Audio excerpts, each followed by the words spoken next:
मैं यहां आए हुए सभी साथियों से मेरा निवेदन है, एक बार दोनों हाथ की मुट्ठियां बांधेंगे, दोनों हाथ ऊपर करेंगे और इतनी ताकत के साथ एक बार मां भारती का जयकारा लगाएंगे कि केवल दिल्ली की भाजपा सरकार नहीं, प्रधानमंत्री के घर तक आवाज पहुंचनी चाहिए। जो लोग इस आंदोलन में सहभागी होने के लिए आए हैं, दोनों हाथ की मुट्ठियां बांध लो, दोनों हाथ ऊपर करेंगे। भारत माता की, भारत माता की, इनकलाब, इनकलाब, वंदे, वंदे। साथियों, आज जंतर मंतर पर जिस तरह से पूरी दिल्ली इकट्ठा हुई है, एक साफ संदेश देने के लिए इकट्ठा हुई है। अरविंद केजरीवाल मुख्यमंत्री रहे या ना रहे, अरविंद केजरीवाल विधायक रहे या ना रहे, अरविंद केजरीवाल कल भी गरीबों के दिलों पर राज करते थे और आज भी गरीबों के दिलों पर राज करते हैं। ये संदेश देने के लिए इकट्ठा हुई है।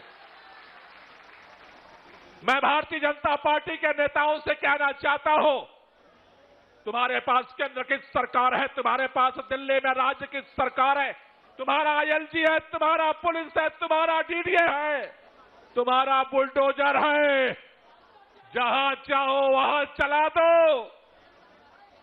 लेकिन एक बात याद रखना, जिस प्रधानमंत्री आवास में प्रधानमंत्री रहते हैं, अगर गरीबों की झुग्गियां उजड़ेगी, अगर गरीबों के घर से बाहर करोगे, तो एक दिन प्रधानमंत्री कार्यालय में, प्रधानमंत्री आवास में प्रधानमंत्री को हम सब मिलकर के बाहर करेंगे। इसके लिए तैयार रहो। यह लड़ाई जंतर मंतर से शुरू हुई है, रुकने वाली नहीं है। ये पूर्वांचल के बेटे बेटियां हैं, उत्तर प्रदेश के, बिहार के बेटे बेटियां हैं। अरे जब देश स्वतंत्रता आंदोलन की लड़ाई लड़ रहा था, जब आजादी की मांग कर रहा था, खून हमने बहाया, मंगल पांडे फांसी पर चढ़ा, वीर कुंवर सिंह फांसी पर चढ़ा, लाखों पूर्वांचल के लोगों ने फांसी चढ़ा। यह देश हमारा है, हमारा घर छीनोगे तो तुम्हारा भी घर हम छीनने की औकात रखते हैं, तुम्हारे भी घर से बाहर करने की औकात रखते हैं। इसलिए मैं भाजपा के लोगों से कहना चाहता हूं, ये कानून के बहानेबाजी बंद करो, एडीडीए की बहानेबाजी बंद करो, गरीबों के रोजगार पर लात मारना बंद करो, उनके घरों पे लात मारना बंद करो। तुम्हें पता है कि वो बच्चे कैसे बिलखते हैं?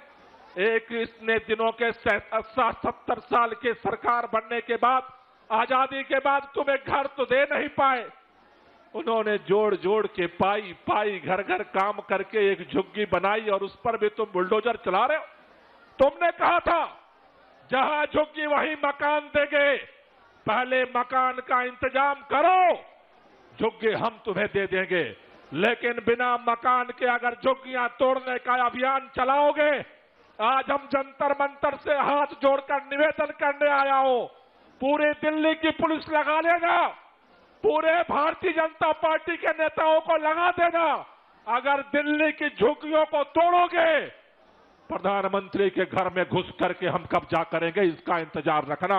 इससे बगैर हम भागने वाले नहीं हैं। दिल्ली हमारी है, दिल्ली हमारी है, हम छोड़कर जाने वाले नहीं हैं। तुम सोचते हो झुग्गी तोड़ दोगे हम बिहार भाग जाएंगे, हम उत्तर प्रदेश भाग जाएंगे, हम राजस्थान भाग जाएंगे, हम मध्य प्रदेश भाग जाएंगे? इस देश को हमने आजाद कराया है और अपना हक लड़ करके लेंगे। ये लड़ाई को लड़ेंगे और ये लड़ाई को जीतेंगे। आप सब लोगों को बहुत बहुत शुक्रिया, बहुत बहुत धन्यवाद। देखिए, ये दर्शाता है कि अरविंद केजरीवाल और आम आदमी पार्टी की एनार्किस्ट सोच को, ये इसी एनार्किस्ट सोच और एनार्किस्ट रवैये की वजह से इनको दिल्ली की जनता ने इस चुनाव के अंदर सबक सिखाया था। परंतु जिनका डीएनए और सोच लोकतंत्र के विरोध में रहती है, वो कभी भी जनता के मैसेज से नहीं सीख पाए हैं। इनका ये स्टेटमेंट दिल्ली के लॉ एंड ऑर्डर के लिए भी एक बड़ा खतरा है, क्योंकि अगर एक चुना हुआ व्यक्ति ये कहता है कि वो प्रधानमंत्री के कार्यालय पर कब्जा करना चाहता है, ये दर्शाता है कि जब जनता का समर्थन आप नहीं जीत पाते तो अब आप लोकतंत्र के खिलाफ खड़े होने की बात कर रहे हो। ठीक इसी तरीके का स्टेटमेंट राहुल गांधी ने दिया था जब उन्होंने कहा था we want to fight the Indian state.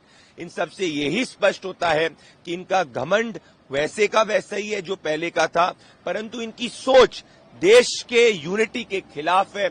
Delhi की जनता इस अनार्किस्ट सोच को हरा चुकी है और आगे भी हराती रहेगी, परंतु इससे अरविंद केजरीवाल और आम आदमी पार्टी के देश विरोधी सोच को और देश की यूनिटी और इंटेग्रिटी विरोधी सोच को जनता बखूबी देख रही है। जिस तरह से बंगाल में जो घटना हुई, अब एसआईटी बना दी गई है, लेकिन कल्याण बनर्जी और टीएमसी के बीच दोनों अब स्टेटमेंट अलग अलग आ रहे हैं।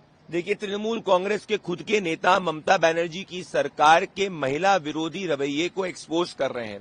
बंगाल के अंदर ममता बनर्जी महिलाओं के खिलाफ हो रहे दुष्कर्म, भले गैंगरेप, सेक्सुअल असॉल्ट या रेप की घटनाओं को प्रोटेक्ट करती है, सपोर्ट करती है अपनी तुष्टीकरण की राजनीति के लिए या कुछ चुनिंदा वोट के लिए।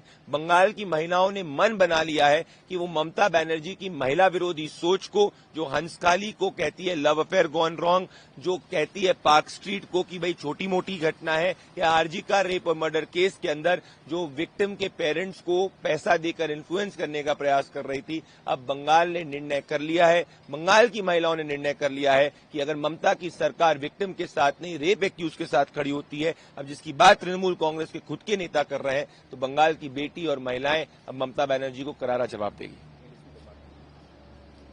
Well, what the statement of Gopal Rai reflects is the anarchist thinking and soch of Arvind Kejriwal-led Aam Aadmi Party. Precisely for this thinking, they were defeated by the people of Delhi. Unfortunately, they have not seen and learned from the message. However, this is also very sinister because if an elected official, an elective representative speaks about occupying the Prime Minister's office, this reflects about their lack of faith in the Indian Constitution. Along with this is as sinister because this also is a statement which challenges the unity of Indian state. This is why Arvind Kejriwal historically has always backed anarchist and separatist element. The people of Delhi have seen through this and defeated it. However, he has not learnt his lesson, and in the coming days, people across the country, whether it is in Punjab or every other place, will show the mirror to this anarchist act. The due action will be thought about and taken against this statement of Arvind Kejriwal led Gopal Rai, because this is also a statement which reflects a very sinister thinking of Arvind Kejriwal. This sinister thinking is, I will not believe in the Constitution. As Arvind Kejriwal, he will not believe in the Constitution of India. He will believe in anarchy. He will not believe in the unity of India. He will believe in occupying a Prime Minister's office. This is sinister. This is evil. This is anti-constitutional. This is against the Indian state.